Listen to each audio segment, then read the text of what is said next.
संसद में गृह मंत्री अमित शाह के बयान को लेकर सियासत गर्मा गई है। बांसवाड़ा डूंगरपुर सांसद राजकुमार रोत पर की गई टिप्पणी के विरोध में भारत आदिवासी पार्टी ने डूंगरपुर में प्रदर्शन कर राष्ट्रपति के नाम ज्ञापन सौंपा। पार्टी ने आरोप लगाया कि इस बयान से आदिवासी समाज को गलत तरीके से नक्सलवाद से जोड़ने की कोशिश की गई है, जिससे समाज में आक्रोश है। संसद में वामपंथी उग्रवाद पर चर्चा के दौरान गृह मंत्री अमित शाह द्वारा दिए गए बयान ने अब सियासी तुल पकड़ लिया है। बांसवाड़ा डूंगरपुर सांसद राजकुमार रोत को लेकर की गई टिप्पणी के विरोध में डूंगरपुर में भारत आदिवासी पार्टी ने कड़ा विरोध जताया है। पार्टी के जिलाध्यक्ष अनुतोष रोत के नेतृत्व में कार्यकर्ताओं ने जिला कलेक्टर के माध्यम से महामहिम राष्ट्रपति के नाम ज्ञापन सौंपा। ज्ञापन में बताया गया कि 30 मार्च को संसद में चर्चा के दौरान गृह मंत्री ने सांसद रोत को लेकर विवादित टिप्पणी की थी।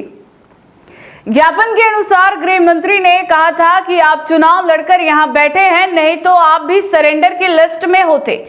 इस बयान को लेकर पार्टी ने कड़ी आपत्ति जताई है। भारत आदिवासी पार्टी का आरोप है कि इस टिप्पणी के जरिए सांसद राजकुमार रोत और पूरे आदिवासी समाज को अप्रत्यक्ष रूप से नक्सलवाद से जोड़ने का प्रयास किया गया है, जो कि बेहद आपत्तिजनक है। पार्टी का कहना है कि इससे आदिवासी, दलित और पिछड़े वर्ग में भारी आक्रोश व्याप्त है। ज्ञापन में यह भी स्पष्ट किया गया कि सांसद राजकुमार रोत ने संसद में आदिवासियों के अधिकारों 5वीं और 6वीं अनुसूची, पेशा कानून और फॉरेस्ट राइट एक्ट को मजबूती से उठाया था। ऐसे में जल, जंगल और जमीन के अधिकारों के लिए संघर्ष कर रहे आदिवासियों को नक्सलवाद से जोड़ना उनकी गरिमा के खिलाफ है। फिलहाल इस मुद्दे को लेकर क्षेत्र में सियासी माहौल गरमाया हुआ है और आने वाले दिनों में यह विवाद और बढ़ सकता है। सबसे पहले आपके चैनल को जोहार। आज का जो कार्यक्रम है वो ज्ञापन का है। हम लोग राष्ट्रपति के नाम ज्ञापन प्रेषित कर रहे हैं।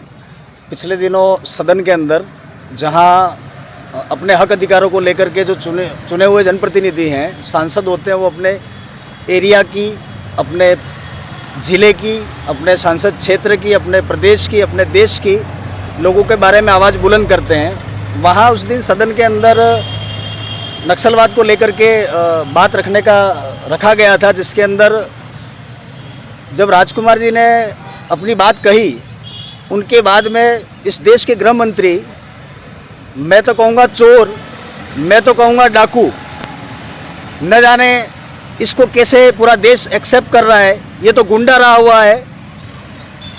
गुजरात के अंदर इनके ऊपर मुकदमे दर्ज हैं, आज भी चल रहे हैं। कई फाइलें दब गई, कई लोग मार दिए गए इनके द्वारा। ऐसा गुंडा आदमी इस देश का गृह मंत्री है, जो हमारे यहाँ से चुने हुए जनप्रतिनिधि राजकुमार जी रोत के बारे में अभद्र टिप्पणी करता है। अगर आप सांसद नहीं होते तो सरेंडर की लिस्ट में होते। आजकल एक वीडियो चल रहा है, नरेंद्र सरेंडर।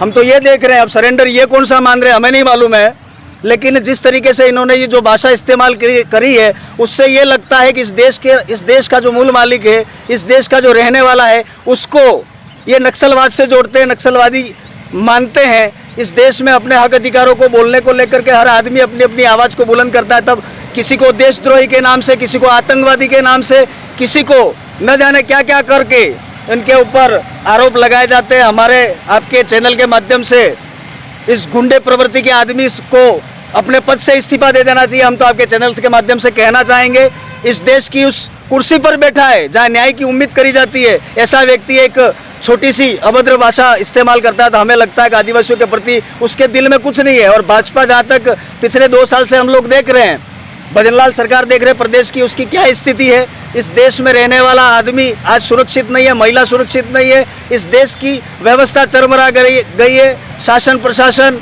सब पंगु हो गया, ऐसा लगता है हमको। मैं पुनः इस देश के गृह मंत्री से इस्तीफे की मांग करता हूँ। आपके चैनल के माध्यम से माफ़ी मांगे। पूरे सदन के बीच में खड़े होकर के इन्होंने कहा, पूरे सदन के बीच में ये माननीय राजकुमार रोत से माफ़ी मांगे, ये आपके चैनल के माध्यम से कहना चाहेंगे। जितना जल्दी हो सके माफ़ी मांग ले, नहीं तो आने वाले समय में हमको पूरे देश में रोडों पे उतरने में समय नहीं लगेगा। धन्यवाद। जय जोहार, जय आदिवासी, जय भील।